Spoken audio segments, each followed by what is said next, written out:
ठरलं तर मग मालिकेच्या आजच्या भागामध्ये आपण पाहणार आहोत की आता मात्र घरात प्रिया आलेली असते आणि प्रियाबद्दलच चर्चा होत असतात. म्हणजे कल्पना आणि सायली अर्जुन हे सुद्धा प्रियाबद्दल एकच मत घेऊन बोलत असतात. कारण आहे ना, त्यांना ना प्रियाचं लग्नातलं वागणं न पटण्यासारखं होतं. प्रिया दरवेळेला काही ना काही तिथं कारनामे करायची याबद्दल सायली आता सांगू लागते. तर त्यानंतर मात्र आता अस्मिताला काही खायचं मन होत नसतं. त्यामुळे अस्मिता शांत बसून असते. तर दुसरीकडे मात्र आता अर्जुन म्हणत असतो की चला मला जायला उशीर होतोय, मी निघतो. मग बायको तू मला डायरेक्ट ऑफिसवरच भेट, मग तिकडनाच आपण दोघंही जण पुढे जाऊया. मग तर झालं ना. मग असं म्हटल्यानंतर आता त्या दोघांमधीलही भांडणं आता मिटलेली असतात. मग प्रतापही म्हणतात बघितलं का, मग अशी तर यांचा अबोला होता आणि लगेच आता ह्यांची भांडणं मिटली सुद्धा. तर दुसरीकडे मात्र आता पाहायला मिळतं त्याला सचिन निघून गेल्यामुळे काहीच नको असतं. ती तर आता म्हणत असते की बस झालंय मला, मी निघते. आणि असं बोलून आता ती तिकडनं जायला निघते. आणि जेव्हा आता ती तिकडनं जाते ना, तेव्हा मात्र आता इथे सायलीच्या लक्षात येतं की अजूनही त्या तशाच आहेत, विचार करतायत. पण ह्या सगळ्या गोष्टींमधून अस्मिताताईंना बाहेर काढायला हवं, हे सुद्धा सायलीच्या मनात कुठेतरी खदखदत असतं. म्हणूनच सायली त्या वेळेने विचार करत असते. आता मात्र इकडे जिथे महिपतला बंद करून ठेवलेलं असतं, त्याला डांबून ठेवलेलं असतं, त्याच जागेवर आता नागराजही असतो. नागराजला महिपत म्हणत असतो की तू जे काही केलंयस ना, हे खूप जास्त चुकीचं केलंयस. तर नागराजही त्याला म्हणत असतो की तू मला न सांगता निघून गेलास, तुला कळतंय का, या सगळ्यामध्ये तू मला फसवणार होतास हेच मला वाटतंय. त्यावर आता 25 वर्ष झाले मी तुला फसवलं नाही, मग आता कसं काय मी तुला फसवू शकतो, असं देखील आता महिपत हा बोलू लागतो. महिपत नागराजला म्हणत असतो की हे बघ, या एवढ्या वर्षांमध्ये मी कधी तुझ्या भावाला काही सांगितलं नाही आणि तुझ्या भावाची सुपारी तू दिली होती हे सुद्धा मी कुठे बोललेलो नाही आहे. मग तू कसा काय या गोष्टींना रिॲक्ट करतोयस, मला मुळात आहे ना कळतच नाही आहे. या सगळ्या गोष्टी ना चुकीच्या आहेत आणि तशाच घडत आहेत. पण या तशा घडायला नको होत्या. तू तरी माझ्यावर ही वेळ आणायला नको होतीस. आपण एवढे फ्रेंड्स होतो आणि तू तू काय केलंस रे माझ्यासाठी, हे सगळं करून ना तू खूप मोठी चूक केली आहेस, असं देखील महिपत नागराजला बोलत असतो. मग नागराज म्हणतो की मला हेच वाटतंय ना की तू माझ्या बाबतीत काहीतरी चुकीचं करशील आणि त्याचसाठीच तर तुला मी इथे दाबून ठेवलेलं आहे. तुझा काही नेम सांगता येत नाही. पण आता तुम्हाला असं वाटतंय का मला तुम्ही इथे बंद करून ठेवलंय तर सगळं काही नंतर तुमच्या मनाप्रमाणे होणार आहे ते, तर हा तुमचा गैरसमज आहे. नागराज म्हणत असतो की बघितलंस का, तुझं हे असं बोलणं ना, याचमुळे ना मला जरा जास्तच भीती वाटते, नको वाटतं रे हे सगळं, असं तो म्हणत असतो. मग आता महिपत म्हणतो की का नको वाटतं, जे खरं आहे तेच तर बोलतोय. अहो नागराज शेठ, तुमची तर वाट लावायला घेतली असती तर मी कधीच लावली असती, पण मी तसं केलं का, नाही केलं ना. कारण मला माहिती आहे ना, तुम्ही मला सुपारी दिली होती तरीसुद्धा मी बऱ्याच गोष्टी ना गुलदस्त्यात ठेवलेल्या आहेत. पण तरीसुद्धा नागराजला ना आता विश्वास बसत नसतो. नागराज अजूनही महिपतची सुटका करायला काही ऐकत नसतो.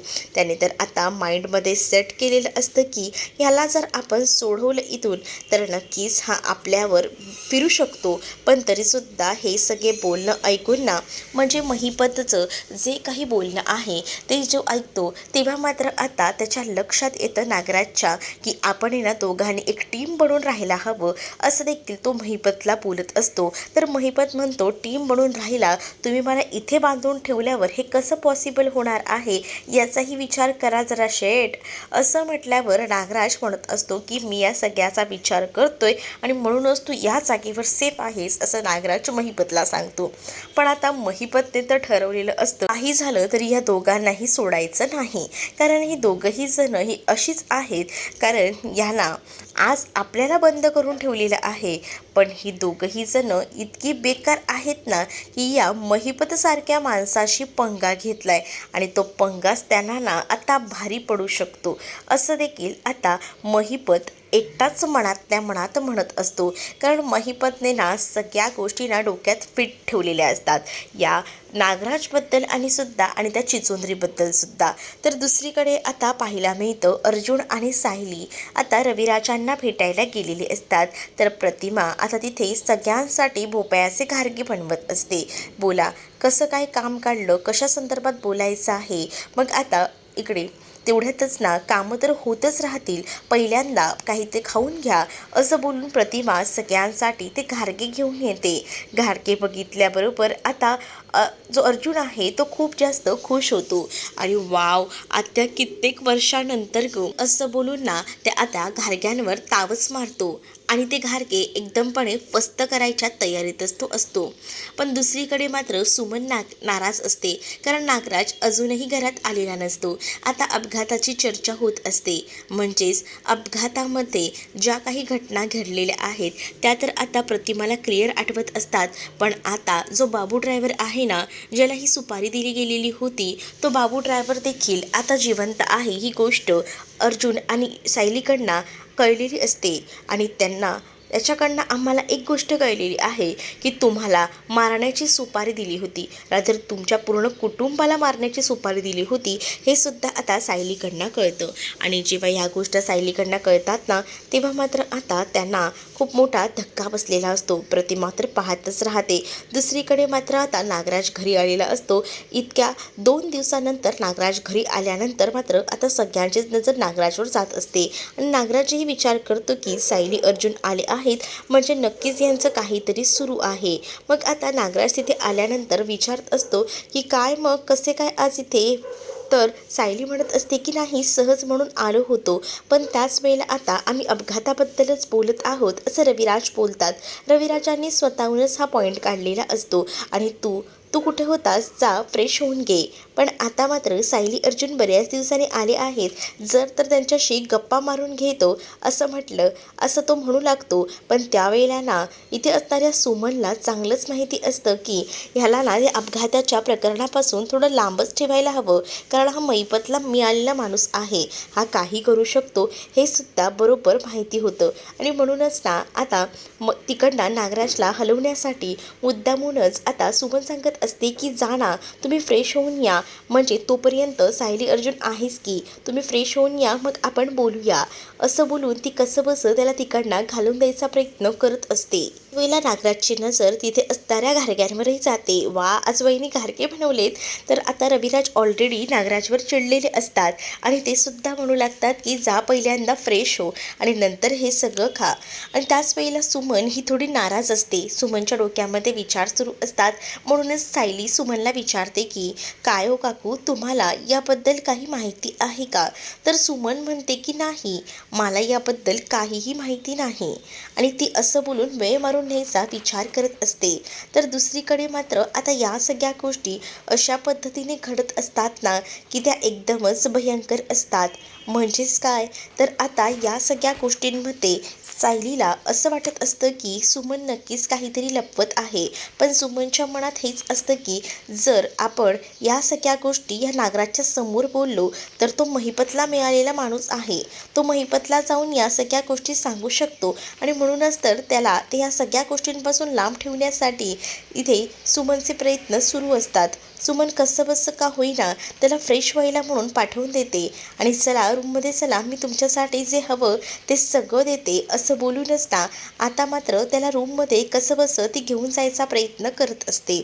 तर या सगळ्या गोष्टींमध्ये आपल्याला इंटरफेअर करू देत नाही आहे ही सुमन, हे तर माहिती असतं. आणि त्याच वेळेला रविराजांनी सांगितलेलं असतं की मला जरा तुझ्याशी बोलायचं आहे, त्यामुळे लवकर फ्रेश हो, आपण नंतर बोलूया या विषयावर.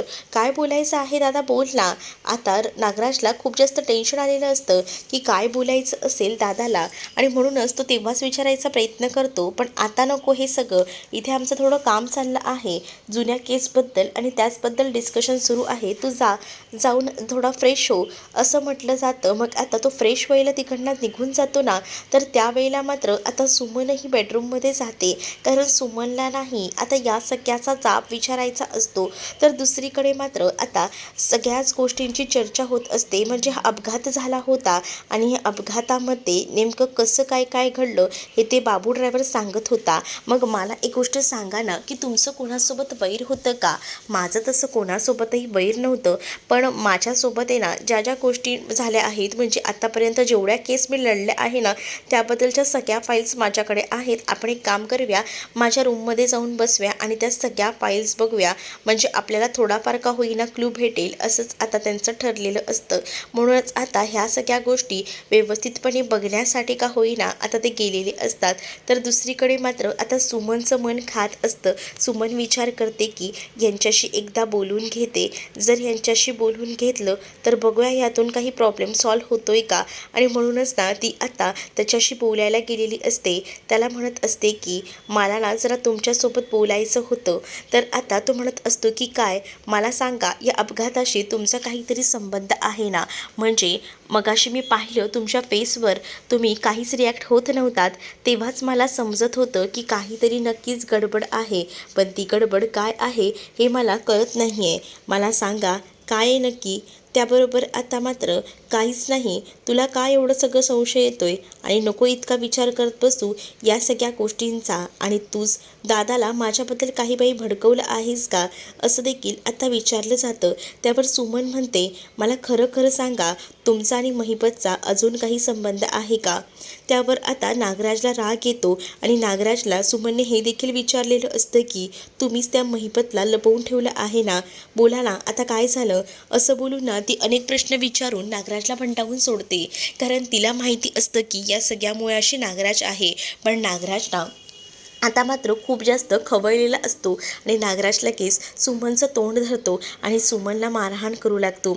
बिचाऱ्या सुमनची या सगळ्यात काही चूक नसते, उलट तिला असं वाटत असतं की आपल्या कुंकवाचं आपण रक्षण करावं, ज्या काही गोष्टी आहेत त्यातून त्याला बाहेर काढावं. पण इकडे मात्र नागराज ना आता स्वतःला वाचवण्यासाठी सुमनला मारत असतो. बिचाऱ्या सुमनच्या पाठीलाही लागतं, कारण सुमनला तो जोरात ढकलतो.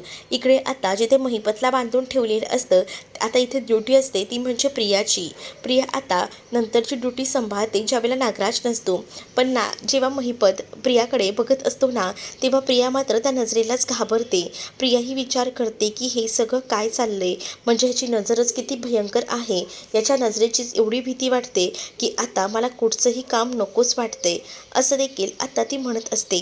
त्याच वेळेला आता महिपत जो आहे तो त्याने केलेले जुने किस्से सांगू लागतो.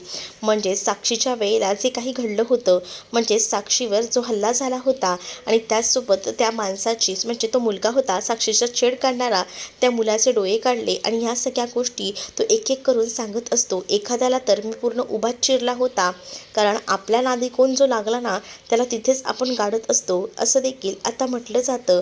आणि जेव्हा या सगळ्याबद्दल बोललं जातं ना, तेव्हा मात्र खूप मोठा धक्का जो काही आहे तो मात्र प्रियाला बसतो. प्रिया म्हणत असते की तुम्ही हे सगळं मला का सांगताय. त्याच वेळेला प्रियाला महिपत म्हणतो की मी सहज म्हणून सांगितलं, कारण काय आहे ना, तुम्ही दोघांनी मिळून माझ्याशी वैर घेतलेला आहे आणि तुम्हाला असं वाटत असेल की तुम्ही या सगळ्यातून सुटून चाल, पण तसं समजू नका. मी तुमच्या सगळ्या गोष्टी व्यवस्थित लक्षात ठेवून आहे आणि चिचुंद्रे, तू माझ्यासोबत जे केलं आहेस ना ते मी विसरणार नाही, असं देखील आता महिपत सांगू लागतो. मग आता बिचारी प्रिया ही खूप जास्त घाबरते, कारण आधीच प्रियाला महिपतची खूप जास्त भीती वाटत असते आणि त्यातच आता हे सगळं म्हटल्यावर ती अजूनच घाबरते. कारण महिपतने ना आता सगळा पाढा वाचलेला असतो, कारण त्याने जे जे काही गुन्हे केलेले असतात ना, त्याने मर्डर का होईना किंवा जिवंत काढणं का होईना एखाद्या माणसाला, हे सगळं त्याने केलेलं असतं ना, त्या सगळ्याबद्दल तो आता बोलून दाखवतो. आणि त्यामुळे ना आता मात्र प्रिया पुरती घाबरलेली असते. पण प्रिया हाही विचार करते की आपण जर आता ह्याला सोडलं तर प्रॉब्लेम होईल. पण ती आता या सगळ्यामध्ये ना नागराजला टॉर्चर करत असते. म्हणजे नागराजचं नाव पुढे करून ती म्हणत असते की ती काय ना, मला नागराजने तुमच्यावर लक्ष ठेवायला सांगितले, त्यामुळे मी तुम्हाला असं सोडू शकत नाही ना, कारण त्यांनी मला या सगळ्या गोष्टींमध्ये इन्व्हॉल्व केलेलं आहे, असं देखील ती खोटं खोटं सांगू लागते. म्हणजे स्वतःला वाचवण्यासाठी आता तिने नागराजला चांगलंच वेठीस धरलेलं असतं आणि याबद्दलच ती नागराजबद्दल महिपतला सांगू लागते. आणि मग महिपत म्हणत असतो की वा वा, म्हणजे ह्या दोघांचंही एक दुसऱ्याला वाचवण्यासाठी काय सुरू आहे ना. म्हणजे तेव्हा नागराज म्हणत होता की आपण दोघं असू, म्हणजे नागराज हा महिपतला वेगळं बोलतो आणि प्रियाला वेगळं बोलतोय. त्यासोबत प्रिया आणि महिपतचं वेगळं बोलणं चाललंय आणि प्रिया आणि नागराजचं वेगळं. त्यामुळे ना आता मात्र या महिपतने ना या प्रिया आणि नागराजला चांगलाच मस्त आपल्या वेटीस धरलेला असतो. आणि त्यामुळेच ना या सगळ्या गोष्टी बघितल्यानंतर महिपतला माहिती असतं की ह्यांना असंच जर आपण भडकवलं तर नक्कीच आपली इथून सुटका होऊ शकते. आणि त्यामुळेच ना आता तो त्या दोघांमध्येही आग लावत असतो. पण आता जेव्हा सगळं आपल्या अंगाशी येतं ना, हे असं वाटू लागतं ना प्रियाला, तेव्हा मात्र आता त्याच्यातून अंग कसं काढून घ्यायचं हे सुद्धा प्रियाला चांगलंच माहिती होतं. म्हणून प्रियाला डायरेक्टली सांगू लागते की या सगळ्यामध्ये मी इन्व्हॉल्व नाहीच आहे. मुळात आहे ना मलाच नागराज काकाने सांगितलं होतं की आपण हे असं करूया आणि म्हणूनच तुम्हाला अण्णाशेठ आम्ही इथं ठेवलेलं आहे, असं देखील आता ती म्हणत असते. मग बघ, या अण्णाशेठला तुम्हाला वाटत असेल की इथे ठेवल्यानंतर हा अण्णाशेठ पुढे काही करणार नाही आहे का, पण या अण्णाशेठला जितका त्रास होतोय ना ते बघा. कारण माझ्या पायाच्या नखापासून माझ्या डोक्यापर्यंत इतका भयानक असा त्रास होतोय ना मला, आणि तुम्ही मला इथं बांधून ठेवलेलं आहे, असं देखील तो आता रागारागात बोलत असतो. त्याच्या डोळ्यांनीच मात्र प्रिया खूप जास्त घाबरत असते. दुसरीकडे आता रविराजांनी त्यांच्या ज्या काही केसेस झालेल्या असतात आतापर्यंत त्या सगळ्या बाहेर काढलेल्या असतात फाईल्स. आणि त्याच वेळेला ते म्हणत असतात की एक जग्गू होता, पण तो जवळजवळ त्याला 15 वर्षाची जी आहे ती कडक शिक्षा लागली होती, कारावास होता. पण त्यानंतर मात्र त्यांनी जर तिकडनं काही सुपारी वगैरे दिली असतील तर, म्हणजे आजकाल जेलमध्ये राहूनसुद्धा बाहेरच्या व्यक्तींना सुपारी देता येतात, पण जग्गू तसं करणार नाही, कारण जग्गूचं आणि माझं तितकं वाईट नव्हतं, असं देखील आता रविराज सांगत असतात. आणि बाकी ज्या काही फाईल्स असतात केसच्या त्यासुद्धा ते उघडतात आणि त्या प्रत्येक केसमध्ये काही ना काही प्रॉब्लेम्स आहेत. आणि त्यामध्ये अर्जुनला असं वाटत असतं की या केसमधला व्यक्तीसुद्धा काहीतरी करू शकतो, आणि त्या एका फाईलमध्ये इनसाईड द असं काहीसं लिहिलेलं असतं. आणि त्यामुळे अर्जुन या सगळ्याचा प्रश्न रविराजांना करू लागतो. त्यावर रविराज त्या एका केसबद्दल व्यवस्थितपणे सांगून टाकतात आणि ते म्हणत असतात की ह्या सगळ्यामध्ये ना अर्जुनला एक खात्री वाटत असते की जी फाईल असते एक महत्त्वाची, त्या फाईलमध्ये हा जो पॉईंट आहे तो आपण लिहून ठेवायला हवा. त्यावर मात्र अर्जुनला रविराज म्हणतात की मी एक काम करतो, सगळ्या केस संदर्भात तुला सांगतो, तू तसं नोट डाऊन करून घे, म्हणजे कसं नाव आणि त्यांच्या केसमध्ये बद्दल त्यांची शिक्षा या सगळ्याबद्दल नोट डाऊन करूया आणि आपण हे सगळं काही शोधून काढूया की यामागे कोण आहे ते, असं आता त्यांचं ठरलेलं असतं. आणि मग सायली आणि अर्जुनसुद्धा तिथेच बसून या सगळ्याचा तपास घेत असतात. कारण आता ह्या अपघाताचा तपास घेणं त्यांच्यासाठी खूप जास्त इम्पॉर्टंट असतं. कारण इतके वर्ष रविराज जे आहे ते अपघाता या सगळ्यामध्ये शोधाशोध करण्याचा प्रयत्न करत होते, पण महिपतला आमच्याबद्दल सुपारी कोण देऊ शकतं हे मोठं गुपित जे आहे ते अजूनही इकडे मात्र आता रविराजांना कळत नसतं. पण महिपतची आणि त्या व्यक्तीची ज्याने आम्हाला मारायची सुपारी दिली त्यांची मैत्री अजूनही टिकून आहे बहुधा, असं देखील आता सायली आणि अर्जुन सांगत असतात. कारण त्या दिवशी जंगलामध्ये जो प्रसंग झाला होता ना, तेव्हा मात्र तो त्याच माणसाला फोन करत होता. म्हणजे अजूनही ते दोघंही कॉन्टॅक्टमध्ये आहेत. पण नेमकं कोण आहे या सगळ्याशी, याच्या मुळाशी आपल्याला जावंच लागेल, तेव्हाच आपल्याला या सगळ्या गोष्टी कळतील, असं देखील आता अर्जुन म्हणत असतो. आता अर्जुनने सगळ्या फाईल्स घेतलेल्या असतात आणि आता त्या सगळ्या फाईल्सची त्यांना बरोबर अशी मांडणी करायची असते. कारण आता मात्र त्या सगळ्या फाईल्समधूनच त्यांना खरा गुन्हेगार शोधून काढायचा असतो. पण खरा गुन्हेगार तर त्यांच्या घरातच दडून बसलेला असतो हे मात्र त्यांना माहीत नसतं. मात्र अर्जुनला ज्या काही केसबद्दल शंका वाटत असते की या केसमधल्या एखाद्या माणसाने जर रविराजांची सुपारी दिली असेल असं त्याला वाटत असतं, आणि म्हणूनच तो सगळ्या केसेसच्या फाईल्स बघतो आणि त्या नोट डाऊन करून घेत असतो. आणि त्याच वेळेला आता पुढील भागामध्ये आपल्याला पाहायला मिळतं आता ह्या सगळ्या गोष्टी तर झालेल्या आहेत. महिपतवर शंका ही रविराजांना येत आहे. रविराजांनी डायरेक्ट नागराजला विचारलेलं असतं की तुला अजूनही महिपतसोबत तुझे काही संबंध आहेत का, कारण आम्हाला मारण्याची सुपारी महिपतनेच दिलेली होती आणि हे स्वतः महिपतने कबूल केलेलं आहे की त्याला मारण्याची सुपारी दिली गेलेली होती आणि हे त्या दिवशी स्वतः प्रतिमासमोर तो बोललेला आहे. आणि ही गोष्ट जेव्हा आता नागराजला समजते तेव्हा नागराजचं डोकं अजूनच चटकतं, कारण महिपतने डायरेक्टली नावच सांगून टाकायची फक्त देरी ठेवलेली आहे. त्याने सरळ सांगितले सुपारी दिली होती, जर माझं नाव सांगितलं असतं तर माझं काही खरं नव्हतं. पण दुसरीकडे मात्र आता रविराजांना हा प्रश्न पडलेला असतो की नागराज अजून का खरं बोलत नाहीये. तर इकडे आता सुमनच्या डोळ्यातील अश्रू बघून सायलीने ओळखलेलं असतं की सुमनसोबत काहीतरी झालेलं आहे आणि म्हणूनच ती सुमनला या सगळ्याबद्दल विचारायला सुद्धा जाते. पण सुमन आता तो विषय टाळत असते. पण सायलीला मात्र तिच्या डोळ्यात बघून समजून घेतलेलं असतं. तर तुम्हाला हा भाग कसा वाटलाय कमेंटमध्ये सांगा आणि अशाच अपडेटसाठी चॅनलला सबस्क्राईब नक्कीच करा. चला तर मग भेटूया पुढच्या भागात. तोपर्यंत टाटा बाय.